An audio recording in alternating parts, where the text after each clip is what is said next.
Here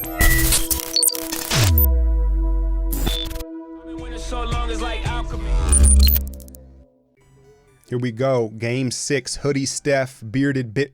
Oh, my bad. James Harden, Oracle Arena, everything on the line. Chris Paul surprised he made the trip. Being hard-headed, that can't help the rehab. Eric Gordon pulled up because the Rockets woke up wet at Oracle Arena, and it was a three-point session early on. Harden from 30 feet. And Golden State honestly looked shook to start this game. A lot of turnovers, and it looked a lot like Game 4 and 5. Tucker finds it in his favorite spot on the floor, the corner three ball. Harden tests the range from the other side. D'Antoni said he wanted to get up 53s in this one. They damn near did. Who would bail him out? KD, Steph? No, it was this man, killer Klay Thompson. He had his chocolate milk this morning, y'all. Trying to keep Golden State within contact in a desperation game. KD weak side shot block. He's going to go coast to coast. But Durant still continued to struggle from the field with the physicality of Trevor Ariza and these Houston Rockets. You got to credit their defense against Durant. Harden, Moore, shaking and baking, drawing the foul on Steph and one. Houston in complete control in this first half of this basketball game. PJ Tucker again in his favorite spot. James Harden, I believe he had like 9 assists on the night. Had to be everything without Chris Paul. Third quarter, it's killer.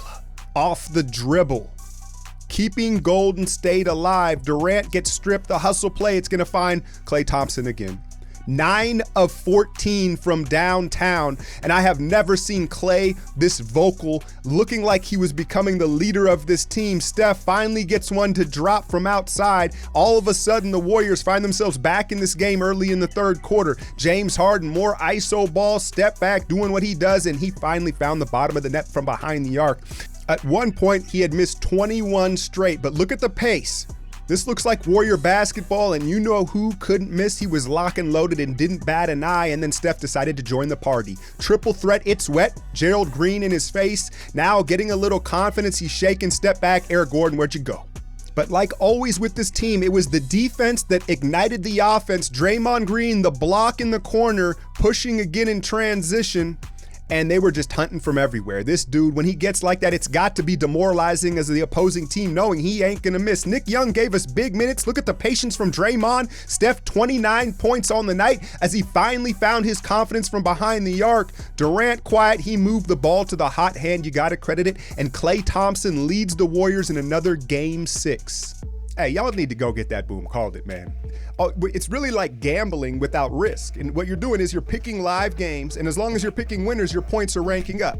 Now, the top 20 each week get a cash payout.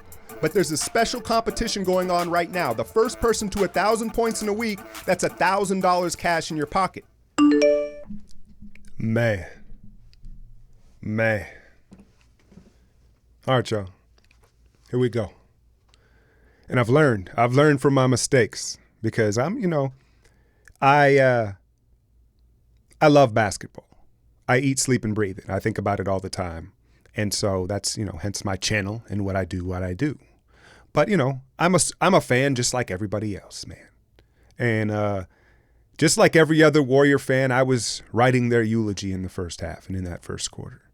It was, right? It was disgusting. Would they give up 37, 39 first quarter points, right? And so I took a breather after all this and I composed myself, and I've felt it at the lower levels, so I know they feel it. But I think what happened was, and this is my explanation that's not the conspiracy theory explanation, is the nerves. And nerves can slow you down. Because it was really their defense that was terrible, not switching, right? And they yielded way too many open threes to start that game. And I'll go back to my fighting analogies because I always like those, and I think this fits perfectly. When you're being taught to box or punch, right? They tell you to loosen up, right? Loosen up here, loosen up. And the looser you are, the quicker. That's as quick as you can be. That's your maximum quickness. When you're loose, your muscles are able to move and flow, and you can be as quick as you can be, right? And so I think that this is my explanation. I don't know, but I think that they were so nervous, it was tensing their bodies up literally, and that's why they were a step slow. They were a little shook, man. And then you consider the fact that Houston was playing with a little bit of house money, right? They were coming out. We don't got Chris Paul. We're on the road. We know we have Game 7 back at our place. And so to contrast us being tight and nervous, they were a little looser. So they were smooth, they were fluent. And I think that that's how I can best explain that start, man, because I was in the ESPN trade machine in that second quarter, man. Now, I'm messing with y'all, but I really did. I refrained from Twitter. People were asking me, yo, Alk, what do you think? And I didn't want to tell y'all because, I thought we were done, just like I'm sure a lot of you thought we were. And I guess the story of this game, this isn't a secret. We got Game 6 Klay. We're looking at prime Klay Thompson, 35 points, 9 3-pointers. And Klay probably he might have a hoarse throat, or he might have lost his voice, because I don't ever recall seeing Klay Thompson be that boisterous, right? And you saw him in the huddles even when we were down. To end that first quarter, it was Klay Thompson that was like, come on, we got this. And he was all of a sudden the vocal leader of this team. And man, killer. He delivered, man. There's not a whole lot to say. Now, there's a couple points I do want to make. I think that both Nick Young, Swaggy P, and Jordan Bell have earned themselves spots in this rotation. If you talk about Andre Iguodala not being in the lineup, and I don't think we're going to see Iguodala in Game 7. If he couldn't play today, I don't think he can play on Monday. That's the way I see it, and I feel the same about Chris Paul. So moving into this Game 7, I don't think we'll see Chris Paul. I don't think we'll see Andre Iguodala. But I think that Nick Young proved and earned himself into this rotation, at least for this Game 7, right? And it wasn't his offense, it was his defense. Going chest to chest, bodying up with James Harden, and really was the cause of a lot of turnovers. I don't think he's going to get credited for steals, but if you watched, he was making things uncomfortable. He was playing physical and he was playing hard. And then Jordan Bell, what do you have, 21 minutes? Crazy putback dunk. His energy and his fearlessness helped us a lot in this comeback. So shout out to those two for really just showing me something, man. And I've been on Swaggy all year. He shocked the hell out of me, man. The Klay thing, we've seen this before. But Swaggy, I can't believe that he contributed in that way and on that end of the floor, right? I do want to say something here, Rocket fans, those of you that watch my stuff, is ESPN has this Game 7 on Memorial Day, right? There's a lot of money involved in that Game 7, right? There's a lot of money involved in that. And Golden State got those whistles for this game. And it is what it is. We've seen plenty of games where they haven't. So sometimes these things overall tend to balance out. And for this game on this night, I think, got the benefit of the doubt on most of these calls, as we should at Oracle Arena. So it is what it is. But I do want to acknowledge that. I think they got to be extra physical with Harden. And when you're James Harden, you can't complain, considering the things you get away with. But they nailed him for a couple offensive fouls you don't normally see. And they were allowed to be super physical. Now, Steph, the whole question for me with Steph Curry is it mental or is it physical? Is it a little bit of both? We've been talking about it, because if you look at his numbers never tell you the story. What do you have? 29 points, 12 of 22 shooting or something. He was ultra efficient and he got going there. But I've just been waffling back and forth on, is Steph still hurt, or has he lost his confidence, or is it a little bit of both? Now, the one drive, I'll see if I have the highlight for you, where he boom, and he went to the hoop late. He hit him he stepped back and then crossed back over and went to the hoop and really lost his defender like, vintage style. That let me know that it's much more mental than physical. And I think that that's a good thing for us Warrior fans and for the Warriors. I think it's more mental than physical. I think that, everybody, if you have confidence, you can lose it. It's just that simple, right? It doesn't matter how high it can get. You can lose it.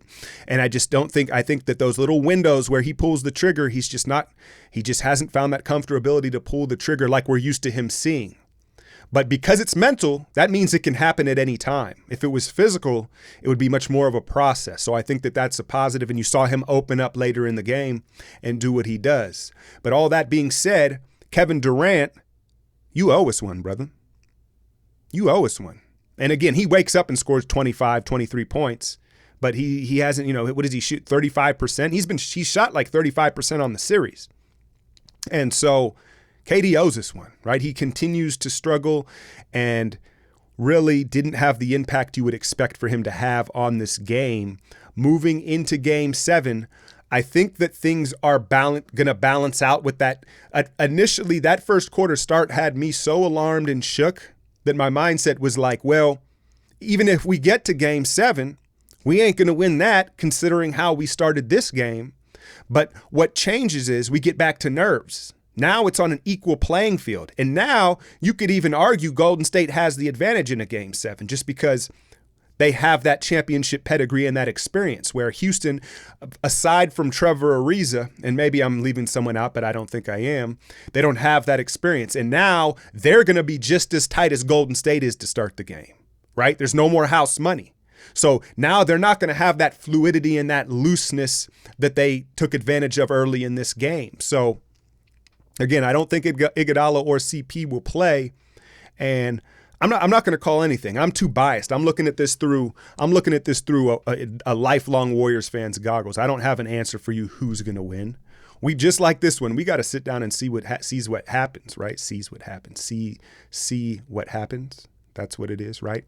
But man, this game was more, maybe you guys can point it out, but correct me if I'm wrong, this game was more exciting than any game in last year's playoff run, man. So this is what it's about, man, just enjoying this, enjoying the ups and downs and the nerves, man. Shout out Hoopernation shop. You see that I got the custom Draymond on today. If y'all are interested in one-of-a-kind gear, well, not one-of-a-kind, but stuff you ain't going to get in normal stores, Alchemy 20 for 2 days. You get 20% off any of these shirts, man. Go check it out. And I'll be back with y'all game 7 on Memorial Day. Hit that like, share, and subscribe. I'm out, y'all.